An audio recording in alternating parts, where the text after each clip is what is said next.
Hello students, today we will continue the chapter number 1 of class 12, which is electric field, electric charges and field. So today we will discuss a new topic, which is electric field intensity at a point of an equatorial line due to an electric dipole. Equatorial line, जैसा previous video में आपने देखा था कि axial line क्या होता था कि अगर एक डाइपोल है plus Q minus Q equal and opposite charges के लिए, और इनके अगर एक्सिस में किसी पॉइंट को मैं दे दूं तो उसको एक्सियल पॉइंट कहते थे। लेकिन इसी डाइपोल के जस्ट परपेंडिकुलर एक पॉइंट मैंने ले लिया तो उसको मैंने कहता था क्या, इक्वाटोरियल पॉइंट, है ना, इक्वाटोरियल पॉइंट। तो जस्ट अब इसी इक्वाटोरियल लाइन में कोई एक पॉइंट होगा, उसकी इलेक्ट्रिक फील्ड इंटेंसिटी मुझे फाइंड करनी होगी, है ना, इलेक्ट्रिक डाइपोल के केस में। तो चलिए हम फाइंड करते हैं, है ना, क्या होगा।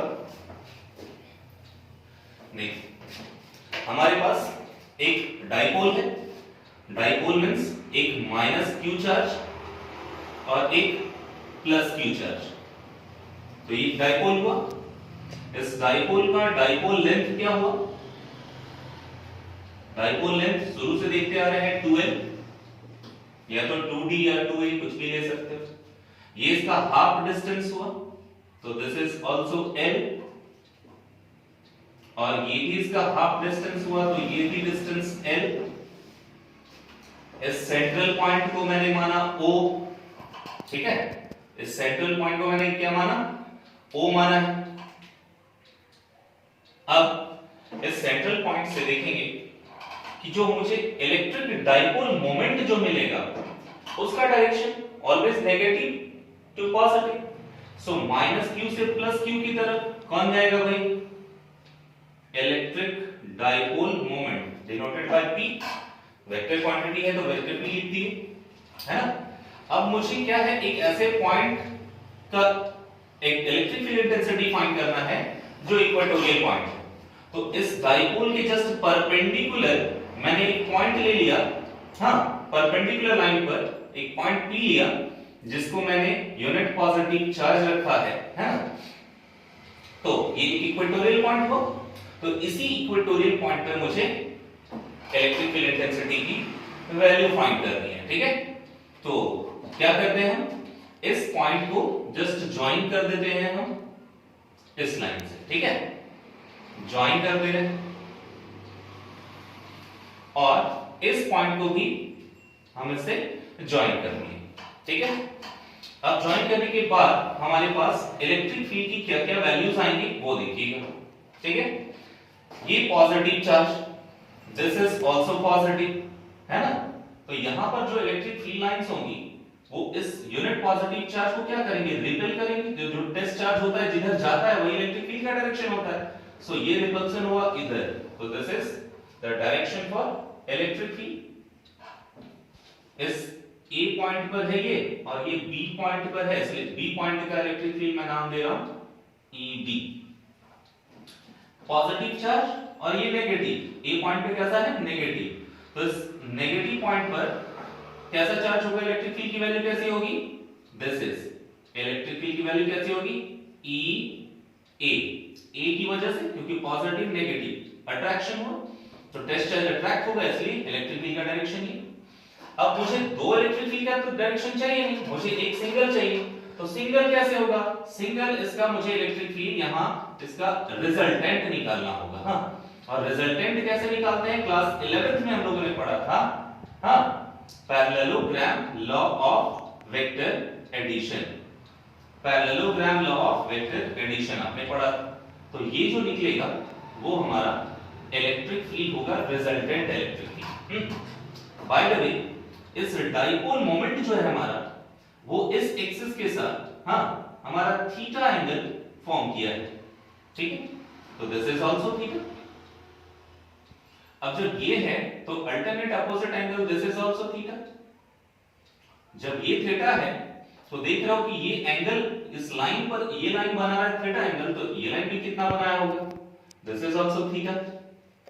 तो हमारे पास टोटल एंगल कितना होगा, 2 थीटा होगा। टोटल एंगल कितना होगा, 2 थीटा होगा। चलिए इस डायरेक्शन को एकदम पूरे अच्छे से डायग्राम को समझ लीजिए आप। ये डिस्टेंस जो मैंने माना है P पॉइंट का वो R डिस्टेंस से माना है, ठीक है। और अगर ये वाली डिस्टेंस मुझे फाइंड करनी है तो पाइथागोरस थ्योरम लगाएंगे, क्या होगा, under root this square plus this square, so ये R है, so this is R square plus ये L है, so this is L square. Clear हुआ। अब अगर मुझे ये वाली डिस्टेंस चाहिए इस P पॉइंट से A पॉइंट तक का, तो this is also same R square plus L square under root, फिर से तो वही निकलेगा हमारे पास, है ना। चलिए अब हम फाइंड करते हैं इलेक्ट्रिक फील्ड इंटेंसिटी, है ना।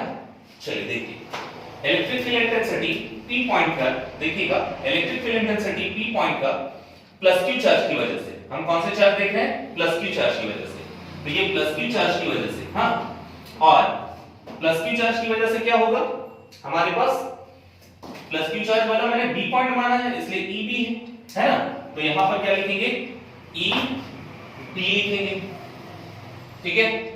अब EB इक्वल टू, क्योंकि हम जानते हैं कि इलेक्ट्रिक फील्ड इक्वल टू होता है 1/4 pi epsilon naught Q by R square, तो 1/4 pi epsilon naught Q by R, R is the distance, so distance is how much, PB, distance is PB का square, तो यहां हमारा क्या हो जाएगा, देखो distance is PB स्क्वायर, है ना।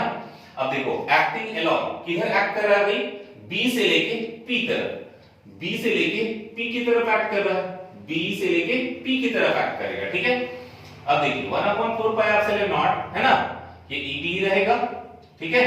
चलिए तो EB is equal to 1/4 pi epsilon naught Q by AB का स्क्वायर, तो AB की वैल्यू कितनी थी देखिए, या PB ना था, हाँ यहां पर क्या था, BP, यहां कितना था, BP, तो BP का स्क्वायर कितना है, तो BP की वैल्यू कितनी भाई, R square plus L square का होल स्क्वायर, तो R square plus L square का होल स्क्वायर, लेकिन अंडर रूट, अब इस स्क्वायर से देखो रूट कैंसिल होता है ना, तो EB की वैल्यू कितनी बच गई, EB की वैल्यू कितनी बच गई, 1/4 pi epsilon naught Q by R square plus L square, है ना, सही है, इक्वेशन 1। अब फाइंड कर रहे हैं electric field intensity at point P due to minus Q charge, ध्यान दीजिएगा due to minus Q charge. देखिए अब ये माइनस Q चार्ज की वजह से मैं फाइंड कर रहा हूं, तो इलेक्ट्रिक फील्ड इंटेंसिटी EA है, तो मैं EA लिखने वाला हूं, और यहां से डिस्टेंस कितना होगा, R square plus L square under root, है ना। फिर से वही चीज देखिए, तो 1/4 पाई एप्सिलॉन नॉट, अब EA निकाल रहे हैं, 1/4 pi epsilon naught Q by distance square, distance is how much, PA square, हां डिस्टेंस इज PA स्क्वायर, और किधर एक्ट कर रहा है देखो, P से लेके A तक, हां P से A की तरफ एक्ट कर रहा है, तो एक्टिंग अलोंग PA हो गया, ठीक है। अब देखो EA equal to 1/4 pi epsilon naught Q by PA की वैल्यू कितनी थी, R square plus L square under root, तो अंडर रूट से स्क्वायर कैंसिल, तो बचा सिंपल।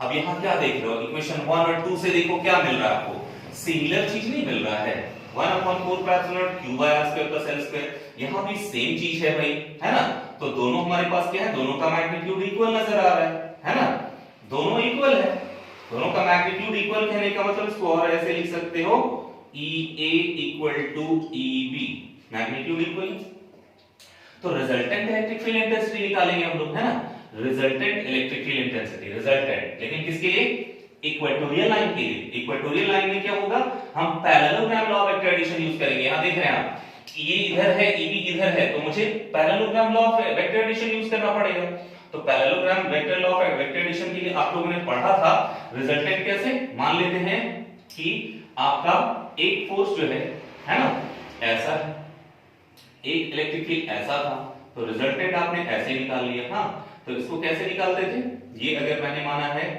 EB और ये माना है मैंने EA, तो ये रिजल्टेंट कैसे निकलता था, E equal to under root EA square plus EB square plus 2EA EB cos theta, ये रिजल्टेंट निकालने का फार्मूला था, है ना, उसी फार्मूला को मैं यूज कर रहा हूं, देखिए क्या है, EA square plus EB square, है ना, और 2EA EB cos थीटा।